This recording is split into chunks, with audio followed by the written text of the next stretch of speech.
শুক্রবার বনগাঁ থেকে Sealdah AC local train চালু হয়। যদিও এই ট্রেনটি সমস্ত স্টেশনে দাঁড়াবে না বলেই জানানো হয়েছে রেল কর্তৃপক্ষের তরফ থেকে। এদিকে যে সমস্ত স্টেশন চত্বরে এই ট্রেন দাঁড়াবে না বলে রেল কর্তৃপক্ষ জানিয়েছে, সেই সমস্ত স্টেশনের যাত্রীরা ইতিমধ্যেই ক্ষোভ প্রকাশ শুরু করে দিয়েছে। শনিবার বামুনগাছি স্টেশনে ওই এসি ট্রেন দাঁড় করানোর দাবি নিয়ে গণস্বাক্ষর নেওয়া শুরু হয়েছে নিত্য যাত্রীদের একাংশ থেকে।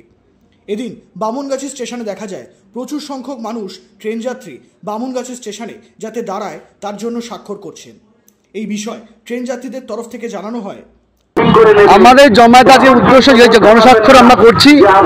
আপনারা হয়তো জানেন সকলেই, বনগাঁ টু শিয়ালদা যে এসি লোকাল ট্রেন চালু হয়েছে, সব জায়গায় কম বেশি বেশ কিছু জায়গায় স্টপেজ দিয়েছে, যেখানে বামুনগাছিতে স্টপেজ দেওয়া হয়নি।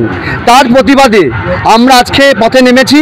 বামুনগাছি অঞ্চলে, বিস্তীর্ণ অঞ্চলে আমাদের এখান থেকে কম বেশি প্রতিনিয়ত একটা রিজেন্ট গার্মেন্টস আছে। টিকিটের সেলটা এত পরিমাণে বেশি বামুনগাছিতে, কমপক্ষে দিনে 7 থেকে 80,000 লোক এখানে নামে। এত হাজার লোক ওঠানামার ক্ষেত্রে টিকিট সেল হচ্ছে, রেলের একটা আয় বৃদ্ধি হচ্ছে সেখানে, অথচ এখানে আমাদের বামুনগাছি স্টপেজ দিল না কেন? বামুনগাছি কেন আমরা সুবিধা পাবো না? আমরা কি বামুনগাছি মানুষ নই? আমরা বামুনগাছি কি আমাদের এখানে মানুষ বসবাস করে না, না টিকিট করে না?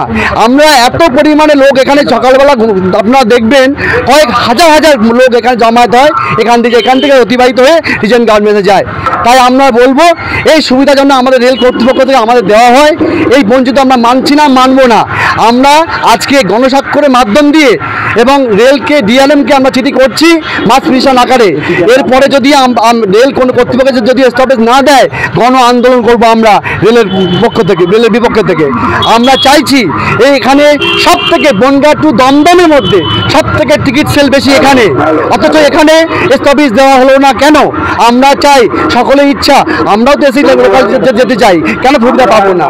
আমাদের উদ্দেশ্য একটাই, বামুনগাছি বহু অসুস্থ মানুষ আছে, ছাত্র আছে, কলেজ ছাত্রী আছে, সকলের দাবি যে বামুনগাছিতে একটা এসি লোকাল ট্রেন যে চালানো হচ্ছে সেখানে স্টপেজ দেওয়া হয়।